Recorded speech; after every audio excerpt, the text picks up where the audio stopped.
Seja você sempre muito bem-vindo ao Conexão Saúde. Em fevereiro deste ano, 2024, a Fiocruz emitiu um alerta para o aumento da taxa de suicídio entre crianças e jovens, 6% por ano entre 2011 a 2022. Especialistas indicam mais atenção e informação sobre o assunto e é por isso que recebemos a psicóloga e neuropsicóloga Thais Anin para falarmos sobre a importância de conversarmos sobre os sentimentos com as crianças e com os adolescentes. A gente precisa desenvolver e entender como trabalhar a saúde mental das nossas crianças. Thais, seja sempre muito bem-vinda ao nosso programa. É uma honra tê-la aqui com a gente. Eu que agradeço, Pri. É sempre um prazer estar aqui. E esse assunto de saúde mental é um assunto que a gente vai reverberar muito neste mês de setembro, que setembro é o mês amarelo, que fala-se muito da questão do suicídio. E existem inúmeras pesquisas, a gente não vai falar aqui todas as pesquisas, percentual, a gente não quer olhar especificamente para a quantidade, mas para o problema, que é um problema de saúde mundial. Então, como que a gente pode estruturar uma criança? Como que a gente pode desenvolver habilidades e ajudar as crianças a terem uma saúde mental de qualidade? Primeiro, eu acho que os pais têm que incentivar o diálogo dentro de casa, né? Para que eles sintam que eles têm portas abertas para falar qualquer coisa que acontecer dentro da escola, na sala de aula, que eles contem como se fosse uma coisa, assim, do dia a dia, mas que eles levem para os pais, né? Mas que eles precisam sentir essa porta aberta. O excesso de tela e de uso de celular tem isolado muito essas crianças, né? E quando elas se deparam com alguma frustração, alguma tristeza frente a alguma situação, elas não estão preparadas para lidar com essas habilidades emocionais, porque elas estão sempre ali privadas entre só ela e a tela. A gente não sabe o que eles estão assistindo, em que eles estão se espelhando. Então é muito importante que os pais fiquem monitorando o que eles estão vendo, né? Principalmente adolescentes. E parece que é um grande desafio para os pais, para a família, para os cuidadores, a questão digital. Porque é um instrumento neutro que a gente usa para o bem ou para o mal. Mas a gente muitas vezes, mãe trabalhando muito, pai trabalhando muito, ou os cuidadores, os avós, e a gente acaba abandonando os filhos com celulares e afins. Então tem que ter regra. Você é uma psicóloga que fala, não, são 2 horas por dia e acabou, limita, põe aplicativo, precisa mesmo desse olhar mais duro para a questão digital? Eu acredito que sim. Porque hoje está um uso abusivo dessas telas, sem limites. E aí os pais acabam não tendo controle do que eles estão assistindo. Isso influencia muito o comportamento. Muitas crianças que chegam na clínica ajustam essa questão de tempo de tela, melhora muito o comportamento em questão à agressividade com os outros. Então, isso é muito importante, tem que ficar atento, tem que pôr o aplicativo para tempo, para que a criança ou adolescente tenha outros momentos, outras vivências, né? Viver com o outro, ter a socialização com o outro. Então, é de extrema importância limitar, porque a tela, a gente quantas vezes vai mexer no celular e ficar preso lá um tempão, a hora que viu já passou 40 minutos mexendo naquele celular. E eles também não têm essa noção de tempo. Então eles precisam ser monitorados. Então a gente precisa limitar a tela para os nossos jovens, para as nossas crianças. E por que é tão importante uma criança brincar? O que a brincadeira traz para a criança? Que tipo de desenvolvimento emocional, habilidade, estrutura psíquica que faz com que brincar seja algo sério, Thais? O brincar estimula a criatividade, estimula a socialização, resolução de problemas, que se cria algum conflito, briga entre os amigos, coisas assim que a gente fala, são coisas de criança, eles tentam se resolver ali ou com a ajuda de algum adulto. E é uma coisa muito... Com frustrações. Então são inúmeras coisas positivas que tem a acrescentar o brincar. O brincar é o que é o saudável, né? Não ficar preso a uma tela de uma televisão, de um celular. Isso, o excesso, né?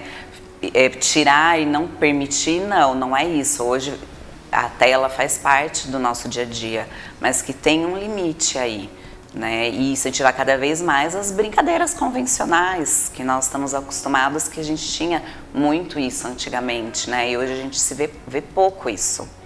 Com certeza. E você falou inicialmente que o diálogo é uma grande chave para que os pais criem relacionamento com seus filhos, gerem essa intimidade, porque a conexão humana é muito importante para a saúde mental, Thaís.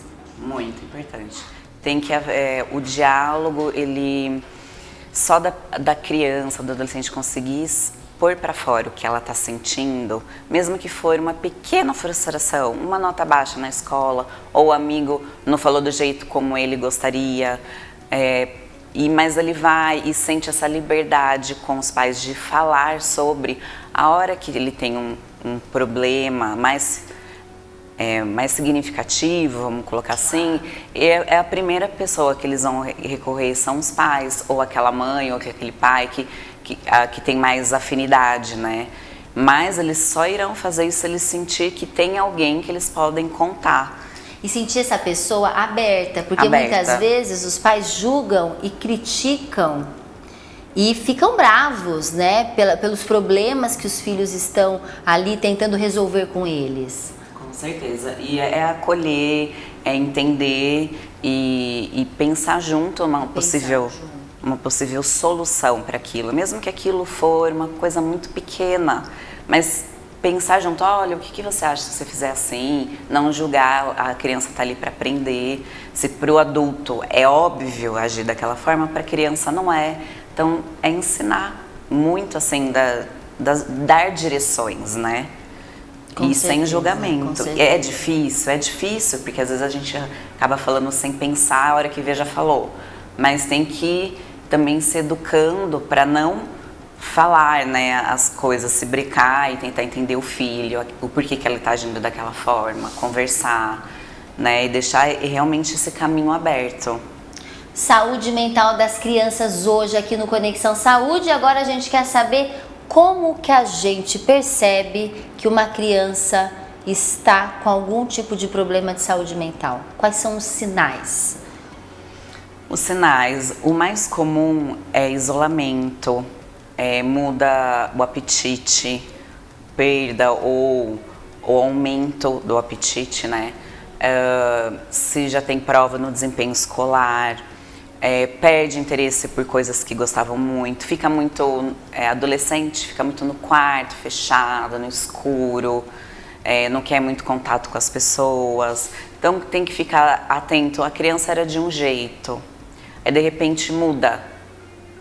Começa a perceber sinais que ele não agia assim, tá diferente, tem que começar a investigar, né? E ficar atento nesses pequenos detalhes de desinteresse por coisas que gostavam muito. Importantíssimo. E quando a gente percebe sinais deste tipo nas nossas crianças ou adolescentes, o que a gente precisa de imediato fazer? É chegar até ele, falar que está percebendo que houve uma mudança, o que aconteceu, que tá ali para ajudar, né? E dar esse acolhimento e para a criança sentir que ela pode falar e que está tudo bem, que ela não precisa esconder o que ela está sentindo, o que ela está passando, que ela tem com quem compartilhar. Então é essa mãe ou esse pai acolherem mesmo. É importantíssimo a gente acolher, a gente se aproximar do nosso filho. Eu nunca vou esquecer de uma história rápida que eu vou contar aqui de um pai que não percebeu que o filho sofria bullying até que ele não conseguiu sustentar, não tinha estrutura ali para sustentar a criança de 9 anos, desistiu da vida porque ela sofria bullying todo santo dia na escola.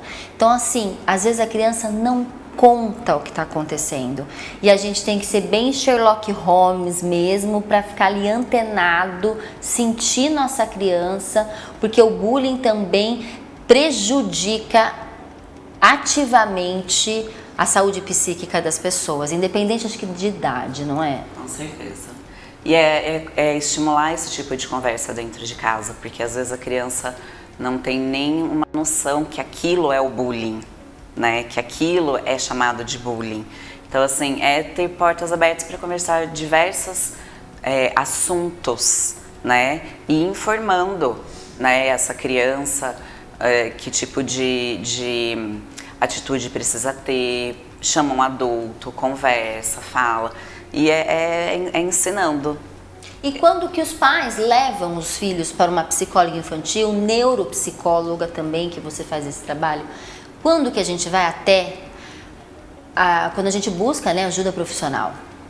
Quando eles sentem que esse acolhimento, esse caminho de ir até os filhos, né, não está resolvendo esse exercício de ir, tentar conversar, tentar tirar esses sentimentos e ver que não está sendo positivo, aí é hora de procurar um profissional, porque aí ele vai conseguir ajudar os dois lados, dos pais como agir, da criança de como enfrentar essas situações. Então, aí o psicólogo acaba trabalhando com os dois lados. Importantíssimo. A gente agradece muito a presença aqui da Thaís Zanin, psicóloga, neuropsicóloga infantil, trabalha aqui na região toda de Araraquara. A gente precisa sempre trazer pautas relevantes e lembrando a todos vocês que ela está toda semana aqui com a gente, num quadro que toda semana ela dá uma dica específica de um assunto dessa área da psicologia infantil, certo, Thaís? Certíssimo. A gente agradece muito hoje sempre pela sua presença aqui no programa em parceria. Eu que agradeço, Pri.